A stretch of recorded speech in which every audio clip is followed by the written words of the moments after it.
Nancy Dupree was born in Sumter, South Carolina during 1935. After graduating, she moved to Rochester, New York in hopes of becoming a teacher. In New York, she worked at school number 4. It was mostly black students, and they didn't do well with the white-centric education. Dupree chose to take a black turn in her lessons. She had children sing songs while she played the piano. Eventually, they put out an album in 1969 called Ghetto Reality, with tracks based on things the children were going through. Bag snatching on Halloween, cold weather, and even some positive affirmations. In 1970, they fired Dupree for refusing to wear high heels. She wrote and recorded several books of poetry throughout her life that are still easily found today, notably Sweet Thunder and Letter to Young Sisters. She died in 1980 after secretly battling leukemia for years. Although her time with us was brief, she left a lasting impression on many students and adults.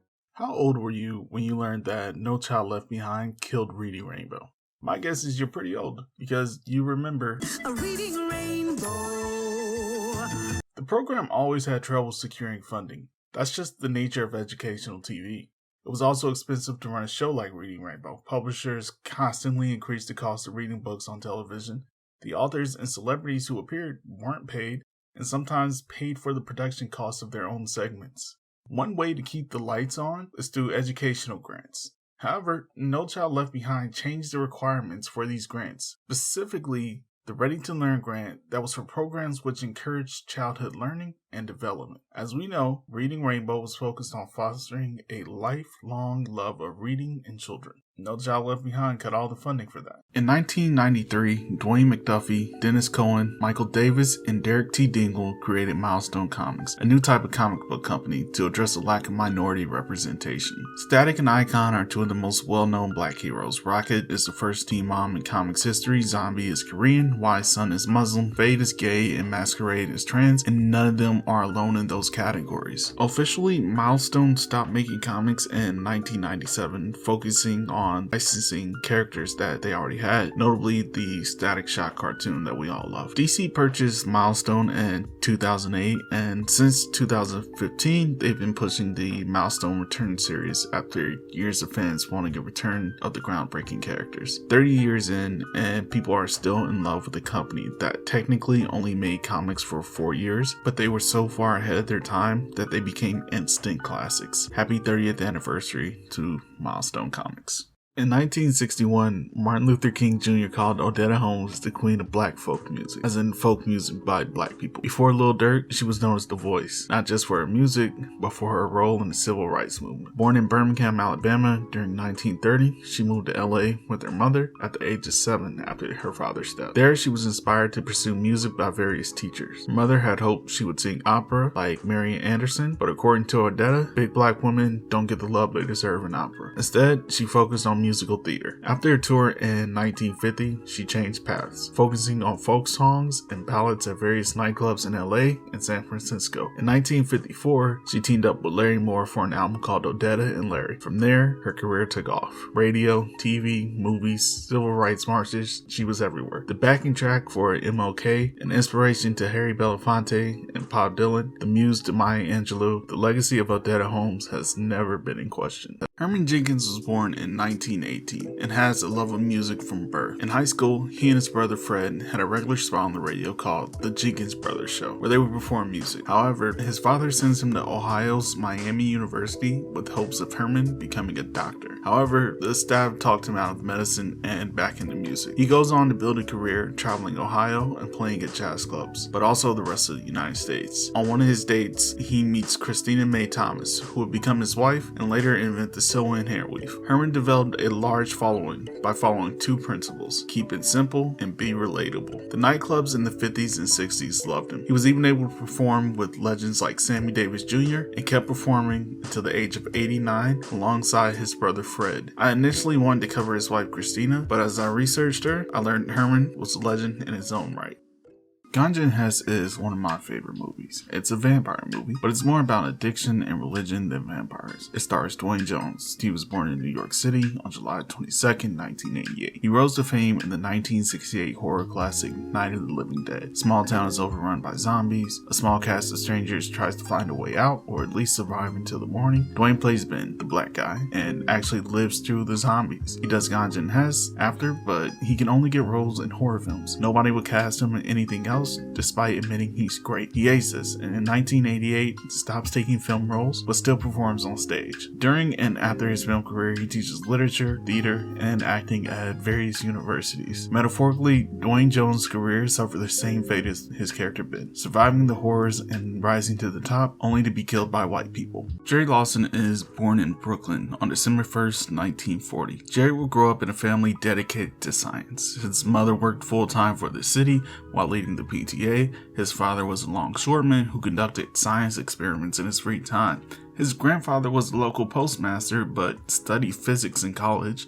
Jerry started repairing TVs for cash at 13. It's just a smart family. There, he develops the game Demolition Derby. He's part of a group of computer hobbyists that include the founders of Apple. Most importantly, in 1976, he develops the swappable game cartridge, meaning people were no longer bound to the games that came with the consoles, but they can own an entire library of games. I love video games. You probably love video games. While everyone except Nintendo has moved on from cartridges, they held it down for a long time and helped move gaming forward. Thank you, Jerry. As a black man from the Midwest, I love country music. It is what it is. Some people will tell you that it isn't black music. Those people are wrong. Black people have always been a driving force in country music, even if our contributions aren't always recognized. For example, country music has been around for decades, but it wasn't until 2020 when Mickey Guyton was the first black woman to be Grammy nominated for a solo country performance. This is after 10 years of grinding and being told she was destined to fail if she didn't do traditional country music. All while radio stations would avoid playing her songs because they didn't want too many slow singing women. Well, screw those people. Mickey stating in 2019 she chose to write songs about who she was, a black woman. The song that actually got her nominated was Black Like Me, named after the classic book, a song filled with lyrics like, if you think we live in the land of the free, try being black like me. Now, that's what I call country. Even if you've never heard the name Kilo Ali before, you've probably heard his song Cocaine sampled by Beyonce for America Has a Problem. Kilo was in a gang at one point, but he left and built a career for himself with music throughout Atlanta in the early 90s that was unique sound of adopted parts from all over the country. Southern bass with a new flow and sped up, people liked it and sounded good in a party or the car. Kilo actually recorded Cocaine when he was just 17. A lot of Kilo's music is stuff you can dance to, but he was sharing some real important facts on those tracks. A lot of people point to Lost Your Mind as a good example of his ability because Organized Bass is by far his most popular album. However, two of my favorites are White Horse and Little Nigger Boy. A lot of Kilo's music is what the kids would call turn up music now, but he was hitting some deep points from a young age, demonstrating the importance of duality and how hip hop always has room for both the turn up and the grow up. The Carter family is often called the most influential family in country music. The sound placed a larger focus on vocals than just instrumentals, a guitar style that would dominate for years and remains prevalent today. They're credited with giving us the modern genre of country. A black man named Leslie Riddle is largely responsible for it. Riddle worked in a cement plant and due to an accident lost a leg. During this time, he taught himself to play guitar, developing a pick and slide technique. In 1928, he met A.P. Carter. Their disabilities bonded them. Carter's tremors and Riddle's missing leg. They became friends, traveling the country, gathering and writing new songs. Riddle would produce and play on many Carter family records, giving them their unique sound, but nobody gave him credit. From 1945 to 1965, Riddle retired from music until singer and folklorist Mike Seeger tracked him down. After hearing Maybelle Carter discuss what she learned from him, Riddle and Seeger worked together for 13ish years until Riddle died. The work they did together helped solidify Leslie's legacy.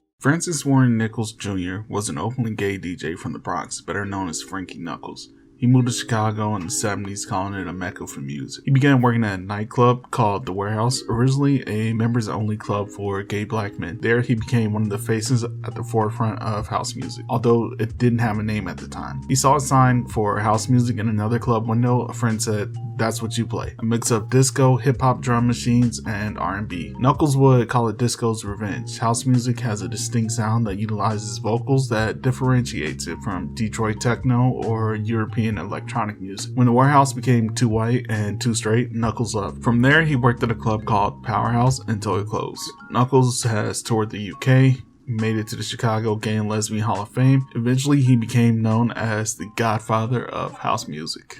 In 1999, Marlon Riggs held a screening for his film Tongues United, which deserves a video of its own. There, Juba Kalamka and Timon T. West met. They would later meet Philip Atiba Goff on campus at Stanford University. They started making music together as Deep Dick Collective, like Deep Dick Collective, or just DDC. There's been a fair amount of members coming and going over the years, but they're the key members. DDC has played a role in making a lot of people uncomfortable, and it's for the best. They're just as radical as X-Clan, but because they're gay, they got a lot of pushback, especially during open mics in the early days. Those rejections fueled a lot of music for their first album, Bourgeois, Boho, Post-Homo, Afro-Homo. They've been called pioneers of Homo Hop, but I don't think that's fair. Calling something Homo Hop implies it's a different genre. In reality, they were just gay and rapping. Each of the members has gone on to do great things beyond hip-hop, but it all started with DDC. The year was 1992, and Uncle Luke was selling shows out across the United States. Broward County, Florida Sheriff Nick Navarro didn't like that, so he was arresting record store owners who sold Uncle Luke records. Full-blown raids as if they were selling cocaine. There was no real grounds for this legally, but the federal district court allowed it, claiming the music to be obscene. Uncle Luke and Two Live Crew took it to trial. There's 3 requirements to label something legally obscene. 1, it appeals to shameful interest in sex. 2, it depicts sexual materials in a patently offensive way. And 3, it lacks serious literary, artistic, political, or scientific value. At the trial, they simply presented the album as nasty as they want to be, as obscene, but couldn't explain why. The case was thrown out because, according to the appeals court, we reject the argument that simply by listening to this musical work, the judge could determine that it had no serious artistic value. Thanks to Uncle Luke and Two Live Crew, hip-hop has continued to flourish 31 years after that trial. Sister Rosetta Tharpe was once asked about her influence on the likes of Elvis Presley and Johnny Cash during their rises. She said, "Oh, these kids in rock and roll, that's just sped up rhythm and blues. I've been doing that forever." And she didn't lie. Rosetta began performing at the age of 6 in a traveling evangelical group. Eventually, she and her mother settled in Chicago, where she would still perform in church, becoming known as a prodigy with a guitar. At 19, she got married for the first time. It didn't last. She'd get married several more times and was also rumored to be involved with a few ladies, most notably singer and frequent collaborator Marie Knight. But more importantly, her fame grew as she switched to an electric guitar in the 1930s and would bend genres, speeding up gospel songs and driving full speed into secular music she had been shielded from as a child. The men who were considered pioneers of rock and roll would have never done anything without her influence. Born in Kingston, Jamaica, a kid named Clive Campbell immigrated to the Bronx at the age of 12. There, he gained the nickname Hercules for his style of play on the basketball court. Then he became a successful DJ. Hercules turned into DJ Kool Herc. Kool Herc saw the clubs filled with violence or catering only to those who loved disco. He heard radio catering only to white teenagers and decided he could throw a better party. Herc got the music, his sister Cindy brought people, shout out to Cindy, and they threw some parties for the school money. It's during one of those parties when Herc debuted his merry-go-round technique. He would take the break, or a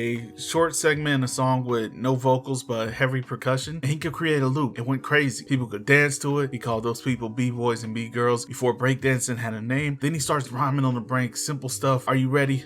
Rock steady, but folks go crazy, and that's how Kool Herc invented hip-hop. In 1962, Sharon Green was born in Wilmington, North Carolina, where she would grow up in the South Bronx. She started out as a B-girl. She used to break dance, but she tried her hand at MCing or rapping, and she was pretty good at it. She was a founding member of the group The Funky Four. She stepped away for a few months, and they replaced her. When she came back to the group, they changed the name, Funky Four plus One. Together, they went on a tear. They became the first hip-hop group on TV. They recorded vinyl records. It's those records that made Sha Rock the first woman to rap on a record. Her style is the obvious inspiration for DMC and MC Lyte. With the chaos of Furious 4 plus Funky 4, which became Furious 5 versus Funky 4 plus 1, she also became the first woman to battle rap. Lil' Kim, Nicki Minaj, Cardi B, Queen Latifah, Remy Ma, Trina, Rhapsody, Jean Grey, MC Lyte, and so many other women have touched the mic and left their mark on hip hop. But to do it, they had to be plus one more. In 1964, David, Bobby, and Dennis Hackney sat down with their father to watch the Beatles on the Ed Sullivan Show. They were in love with the music, and the next day, David found a guitar that would be the spark to the brothers forming a band. It's a funk band called the Rockfire Funk Express, or at least they started that way. But after some Alice Cooper and The Who, the style changed. In 1974, they changed the name of the band to Death. The music was rock music for sure, but at the time, nobody really had a description for it. Now, we'd call it punk rock. Bobby and Dennis also claimed David David was behind the concept of wanting to change the idea of death from a negative to a positive, putting focus on mysticism and spirituality. They sold 500 copies, tried 2 gospel albums under the name The Fourth Movement, and broke up. David died of lung cancer in 2000, but someone dug up their old music. The band reunited with Bobby Duncan taking David's role on guitar. Since then, they released 3 albums recorded when David was alive, and a new album to way better than 500 copies. So also a really good documentary. First it was Buttons, then it was Bleak, now it's Whoever. Those were the words of the game as he rapped about his numerous beefs. The game will beef with anyone, but you know who else will? Aretha Franklin. Aretha Franklin is a powerhouse in R&B, and she's got the list of beef as long as the list of her hits. Recently, Babyface, which caused Maxwell to catch a stray, Patti LaBelle, Diana Ross, Roberta Flack, Natalie Cole, and she once walked past Gladys Knight at the Grammys and completely ignored Gladys. The late Whitney Houston wasn't spared, but the first and most lasting beef is Dionne Ward. Dionne and Aretha were blowing up at the same time. Dionne did absolutely nothing but have a few hits. Aretha needed to make sure Dionne knew Aretha was the top act, so she did a cover of Dionne's song, I Say a Little Prayer, the year after Dionne's version dropped. Adding insult to injury, she had Dionne's aunt Cissy Houston singing backup for no reason. Dionne has tried to play nice, but Aretha never misses a chance to take a shot at Dionne or even Dionne's cousin Whitney Houston. T.I. once said, "I don't know what you do for your respect, but I'ma die for mine," and it's clear Aretha Franklin feels the same way. The year is 1984, and the hip-hop group UTFO released a song called Hangin' Out, and it was bad. Nobody liked it. However, the B-side was a song called Roxanne, Roxanne, and that's what people liked. Unfortunately, they no-showed the concert. When 14-year-old Alita Shantae Goodwin, who was part of the Juice Crew, met DJ Mr. Magic and the then unknown legendary Marley Marl, they talked about the concert. This led to them agreeing to make a response record. Marley Marl took the beat from Roxanne, Roxanne and remixed it. Then Roxanne did a 7-minute freestyle in one take, recorded in Marley Marl's basement. They called it Roxanne's Revenge and had an instant hit. Response records weren't new, not in hip-hop or music in general, but no other song created so many responses. Roxanne's sister, the younger Roxanne, the real Roxanne, Roxanne's parents, Roxanne's brothers, and dozens more. Everyone wanted a piece. There are no less than 30 different tracks spawned from a UTFO B-side and a missed concert. Forget Game vs. G-Unit or Nas vs. Jay-Z and Rockefeller. 14-year-old kicked off the most extensive beef in rap history. The journey to making Martin Luther King Jr. Day a holiday was a long one that included legends like Coretta Scott King, politicians like Representative John Conyers, celebrities like Stevie Wonder, but it happened. Ronald Reagan signed it into law, stating 1986 would be the first year with MLK Day as an official holiday. In 1987, after just a single year, the state of Arizona had enough and voted to cancel MLK Day. That's where Public Enemy comes in, with By the Time I Get to Arizona. Named after an Isaac Hayes song called By the Time I Get to Phoenix, people hate it. Not me. I love it. Public Enemy performed in Arizona. That was the only song. Coretta Scott King hated it because she felt it didn't represent her husband. The point was made in 2011 when Chuck D stated, "I'm for peace, but I can make a visual statement about how I feel about what happened." The actuality is I shot a video in rebuttal to something that happened in real life. It's hard to say how MLK would feel about the song or video. Being assassinated tends to keep people from giving us their thoughts.